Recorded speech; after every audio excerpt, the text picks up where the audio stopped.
Hey, this is Cool Trains in Montreal, and I'm showing off some new locomotives on my little N-scale test layout. These are RS11s and RS18s. And the RS18 is the CN locomotive, and the RS11s are Central Vermont locomotives. That's not really the main difference. The RS11s are an older version of the RS18s. The RS18s are something that you would see in a museum right now. If you went to the Delson Museum in Montreal or near Montreal, you would see these locomotives. And oddly enough, the long hood is the front of these locomotives. So if you have one of these, you would be running it long hood forward. And if you see it running with the red part on the CN locomotive or the short hood running at the front, you would actually be running the locomotive backwards. So, also same thing, if you had two of them, like I do for my Central Vermont units, similarly, the front is the long hood. And so the RS11 is actually a predecessor unit. The Central Vermont locomotives here came actually from the Duluth, Winnipeg, and Pacific, which bought them originally.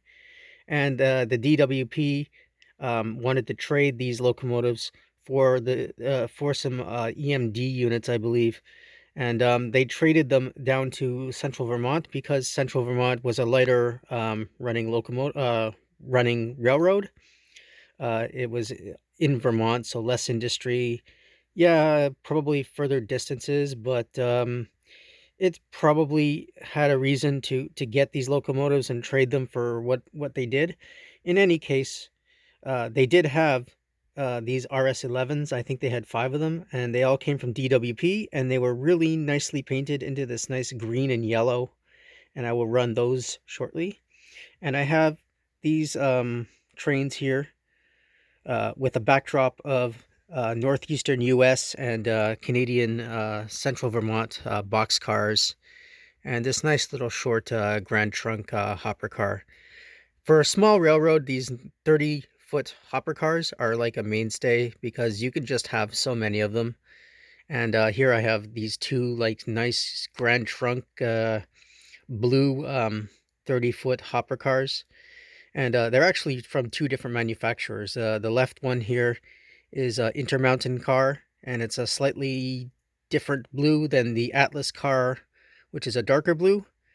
I have no problem with this.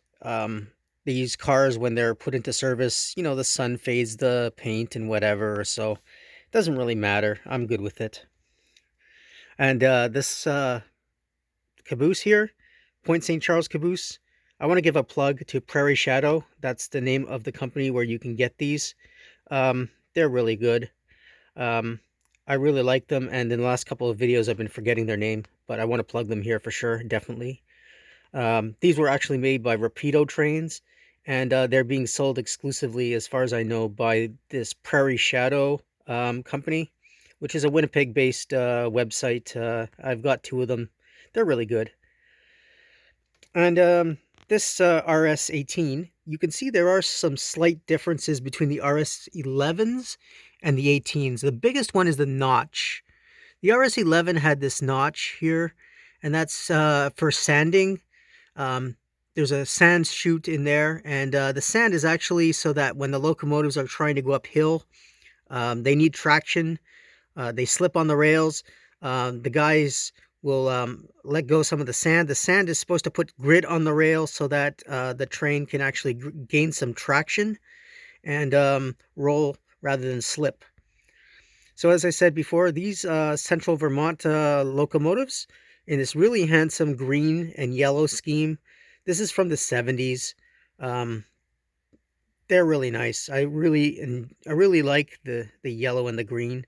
It's kind of different from the general Grand Trunk or CN schemes of the similar era because during even though the CV Central Vermont was under Canadian national control, they didn't go with necessarily with a black and orange, which is what Grand Trunk was doing and what other similar CN controlled companies were doing. They kind of went their own way here with this paint scheme.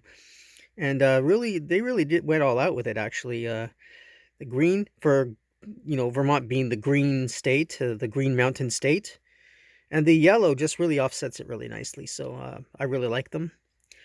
Yeah, so let's run the CN train, and here it's going backwards as I mentioned, and then we'll roll it forward, and yeah, you'll see these RS-18s as I said in Delson now. I think there's one. Unfortunately, I don't think any of these Central Vermont RS-11s have been preserved. Although somebody might correct me, but I really would hope that in Vermont somewhere there is a railroad museum that would have one of these really nice green and yellow RS-11s, because they're really cool. And yeah, the one thing I really kind of like in with this Prairie Shadow Caboose is that, look at that, yeah. And when you keep the track alcoholed up, kind of clean. Yeah, the lighting is pretty good. It's pretty solid. Yeah, so it's really nice. Yeah. Okay, so what I'm going to do here is I'm going to end this video, and then I'm going to have another video where I can run these Central Vermont locomotives in tandem, and I'm going to run the other locomotives in tandem as well. So thank you for watching, and if you like what I just put up here, can you please subscribe to Cool Trains in Montreal. Have a good day.